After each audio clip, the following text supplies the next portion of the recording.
इस्लामी तालीम के प्रमुख केंद्र दारुल उलूम देवबंद की तरफ से एक नया फरमान जारी किया गया है, जिसमें कोई भी छात्र इंग्लिश या कोई अन्य भाषा सीखेगा तो उसके खिलाफ कार्रवाई की जाएगी।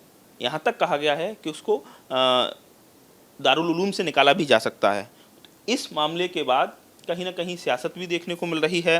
उत्तर प्रदेश अल्पसंख्यक आयोग इस फरमान को कैसे देख रहा है, हमारे साथ बात करने के लिए अल्पसंख्यक आयोग के अध्यक्ष अशफाक सैफी साहब हैं। अशफाक जी, ये चीज़ें आपको समझ में आ रही हैं कि कोई भाषा उसको रोकना और आप किस तरह से देखते हैं? क्या ये एक्शन में भी आता है? अगर आपके संज्ञान में भी ये मामला आया, किस तरह से देखते हैं? देखिए, ये तुगलकी फरमान है और आयोग के संज्ञान में ये आया है तो निश्चित रूप से इस में हम सम्मान करके और ये पूछेंगे कि भाई किस संविधान के तहत आपने, किस कानून के तहत आपने ये फैसला लिया है। ये देश जो है उदारवादी देश है, सभी लोगों का देश है और मैं समझता हूँ कि इंग्लिश हो या हिंदी हो या उर्दू हो या अरबी हो, कोई भी भाषा हो, अगर कोई व्यक्ति अगर उसको पढ़ना चाहता है तो उसको रोकना नहीं चाहिए और ये उसके संवैधानिक जो अधिकार उसको मिले हैं उसका हनन है। उसमें हम लोग नोटिस देकर निश्चित रूप से उनसे पूछेंगे। तलब करने वाले हैं? जी बिल्कुल बिल्कुल। क्या लगता है कि एक तरफ प्रधानमंत्री कहते हैं कि एक हाथ में कुरान हो, कुरान पाक हो, दूसरी तरफ कंप्यूटर हो, तो भाषा को लेकर कहीं ना कहीं जो मॉडर्नाइजेशन है वो तो प्रोग्रेसिव समाज का हिस्सा होता है। किसी भी भाषा को आप सीखेंगे तो आप और ज़्यादा कॉम्पीट कर पाएंगे इस पूरे कंपटीशन भरे दौर में। देखिए, बिना इंग्लिश के आपने देखा होगा ऐसे तमाम शिक्षा है, जैसे आप MBBS डॉक्टर की ही एजुकेशन ले लीजिए, नीट की परीक्षा है वो अंग्रेजी में ही होती है। कोई भी इंजीनियरिंग का हाँ, इंजीनियरिंग के कोर्स देख लीजिए, तमाम ऐसी एजुकेशन है, चाहे स्किल की एजुकेशन हो, उसमें इंग्लिश की बहुत आवश्यकता होती है। और मैं समझता हूँ कि ये किसी भी प्रोग्रेसिव समाज के लिए, तरक्की करने वाले देश के लिए ये किस प्रकार का फरमान कहीं सही नहीं हो सकता, क्योंकि मैं देखता हूँ जहाँ एक तरफ कुरान और एक तरफ कंप्यूटर की बात होती हो तो बिना इंग्लिश के ये ठीक नहीं है।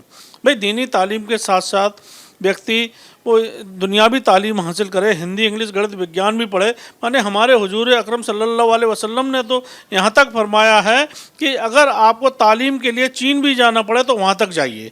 माने चीन में उस समय कोई दीनी तालीम तो थी नहीं, दीनी तालीम तो मक्के के अंदर थी, तो उन्होंने उस समय उस 1400 वर्ष पहले फरमाया। तो इसका मतलब है कि ये कुछ एक ग्रुप है मुसलमानों का जो अपने आप को धार्मिक जो क्लेम करते हैं, वो कहीं ना कहीं बच्चों को रोक रहे हैं आगे बढ़ने से। नहीं, मैं समझता हूँ ये मुल्क वेद और पुराण और कुरान से नहीं बल्कि संविधान से चलेगा।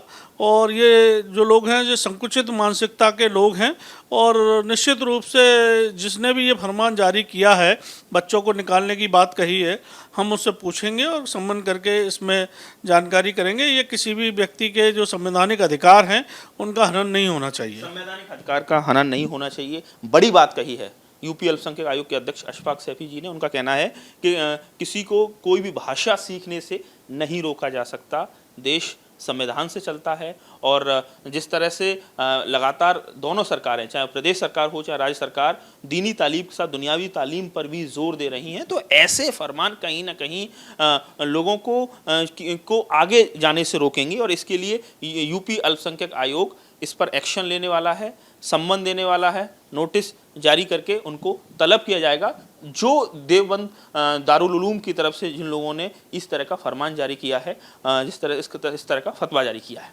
आगरा से नितिन उपाध्याय, ABP गंगा।